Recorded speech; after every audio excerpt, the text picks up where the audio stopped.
Por la señal de Santa Cruz de nuestros enemigos, líbranos, Señor Dios nuestro, en nombre del Padre, del Hijo y del Espíritu Santo. Amén. Señor mío y Dios mío, creo firmemente que estás aquí, que me ves, que me oyes. Te adoro con profunda reverencia. Te pido perdón de mis pecados y gracia para hacer con fruto este rato de oración. Madre mía Inmaculada, San José, mi Padre y Señor, ángel de mi guarda, intercedan por mí. Pues hoy el Señor, en este miércoles, nos recuerda que Él, Dios de Israel, es el mismo Dios de la Iglesia, ¿no? El único Dios de Israel, por quien se vive, es el mismo Dios que la Iglesia proclama. Ciertamente los israelitas no sabían todavía que Dios, aunque siendo único, era tres personas distintas, Padre, Hijo, Espíritu Santo. Pero no por eso deja de ser el único y verdadero Dios por quien se vive. Y el domingo justamente escuchábamos cómo Dios al pueblo de Israel le regala la ley. En el libro del Éxodo, a Moisés, Dios le da los 10 mandamientos.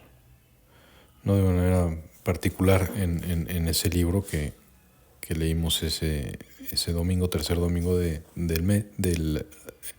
la Cuaresma, pero donde se contienen pues, los 10 mandamientos. Y Jesús hoy, en este miércoles, en el Evangelio de San Mateo, tú, Señor, nos dices que no has venido a abolir esa ley. O sea, la ley de Dios no cambia, porque entonces ya no sería perfecta, porque es ley de Dios, sino que sería ley de los hombres, que sí pueden cambiar. Y por eso nos dices, no crean que he venido a abolir la ley o los profetas, no he venido a abolirlos, sino a darles plenitud, es decir, a que los entiendan bien. Y sabemos muy bien cómo les das plenitud, Señor. Han oído ustedes que se dijo a los antiguos, no matarás. Pero yo les digo, efectivamente, no matarás. Pero eso incluye cosas que a veces no damos como importantes. Pero el que ofende a su hermano, lo llama feo, está pecando contra ese mandamiento, ¿no? O han escuchado ustedes, no cometerás adulterio. Y tú, Jesús, nos dices, efectivamente. Pero para que lo entiendan bien, no es nada más no cometer el adulterio, sino no consentir ya en su corazón, en su mente, en su memoria, pecar contra el sexto y contra el noveno mandamientos. Es decir, nos dices, si quieren ser como perfectos, como mi Padre es perfecto, que además se los mando, sean perfectos como vuestro Padre es perfecto, tienen que ir mucho más allá de la mera letra de la ley y del mandamiento. Por eso en la tercera parte del catecismo, por ejemplo, donde se ven los 10 mandamientos, se explican pues con mucho detalle y se abarca mucho más. Y eso que ya el catecismo en sí mismo es un resumen de la doctrina de la fe y de la moral cristianas. El Señor nos pide que le tiremos a más y que no desechemos los mandamientos. Bueno, pues una de las tentaciones, como sabemos muy bien en nuestra época, es querer enmendarle la plana a Dios. Eso quiere decir que, aunque sabemos cuáles son los mandamientos que la Iglesia además nos recuerda, queremos, y eso también pasa entre hombres y mujeres de Iglesia, ¿no? Religiosas, sacerdotes, obispos, cardenales incluso, que quieren cambiar la doctrina de la Iglesia. Jesús no vino a cambiar nada.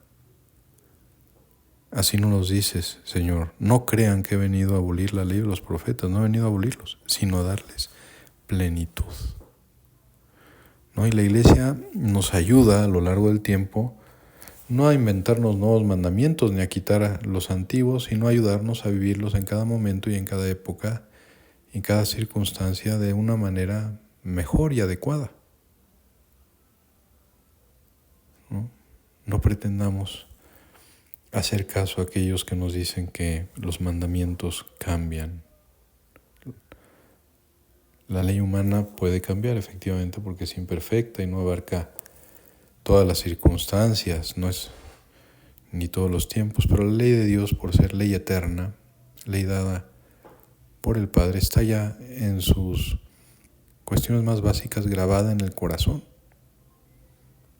Y se nos enseña y se nos ayuda a entender cuáles son sus implicaciones, ¿no? Sin cambiar nada. Y por eso nos advierte, Señor, lo siguiente: yo les aseguro que antes se acabarán el cielo y la tierra que deje de cumplirse hasta la más pequeña letra o coma de la ley. Por lo tanto, el que quebrante uno de estos pequeños preceptos y enseñe eso a los hombres será el menor en el reino de los cielos. Pero el que los cumpla y los enseñe será grande en el reino de los cielos. Y también nos has dicho que no podemos cambiar, ¿verdad?, la ley. Cuando alguien te empiece a enseñar cosas que en nombre de la iglesia, por ejemplo, que pues uno se da cuenta que contradicen lo que nuestro Señor enseñó y lo que la iglesia siempre ha enseñado, entonces hay que descartar esa enseñanza nueva, porque no hay coherencia entre la ley antigua y la ley nueva. No hay coherencia entre el Antiguo Testamento, el Nuevo Testamento y nuestra vida concreta de cada día. No puede haberla porque es ley dada por Dios. Y sabemos que la ley es un regalo de Dios que ilustra lo que ya está, como decíamos, puesto en la misma naturaleza de la creación y del hombre concretamente. Y por eso en el Deuteronomio, en la primera lectura, se nos recuerda así como en cuestiones, porque ¿cuál otra nación hay tan grande que tenga dioses tan cercanos como está el nuestro? Siempre que lo invocamos, ¿cuál es la nación cuyos mandatos y preceptos sean tan justos como toda esta ley que ahora les doy? Los 10 mandamientos. En fin, pues pedirle al Señor ser muy fieles en esta Cuaresma. Un punto de examen sería: ¿qué tanto cumplo la ley de Dios sabiendo que finalmente es una ley que me permite llegar a la santidad? ¿Qué tanto enseño eso a los que están a mi cargo, que están bajo mi cuidado pastoral o pastoral familiar? ¿Y qué tantos permisos me concedo yo a mí mismo, verdad? Así poniéndome como mi propia medida, ¿no? Y no procurar con la fuerza y la gracia de Dios vivir según las expectativas que se pueden vivir, que Dios mismo nos ofrece. Pues vamos a pedirle a la Virgen María, nuestra Madre Santísima, que en este tiempo de infidelidad, de gran infidelidad a la ley de Dios, de gran infidelidad al Evangelio, tú y yo, con su gracia, pidiéndole humildad y sencillez, podamos vivir esa ley de Dios con delicadeza, sabiendo que eso es capaz de transformar nuestras vidas, desde luego, llevarnos al cielo, pero también ayudar a transformar las vidas de los demás y ayudar a que otros también gocen de la amistad con Dios. Te doy gracias, Dios mío, por los buenos propósitos, afectos e inspiraciones que me has comunicado en este rato de oración. Te pido ayuda para ponerlos por obra. Madre mía Inmaculada, San José, mi Padre y Señor, Ángel de mi guarda, intercedan por mí.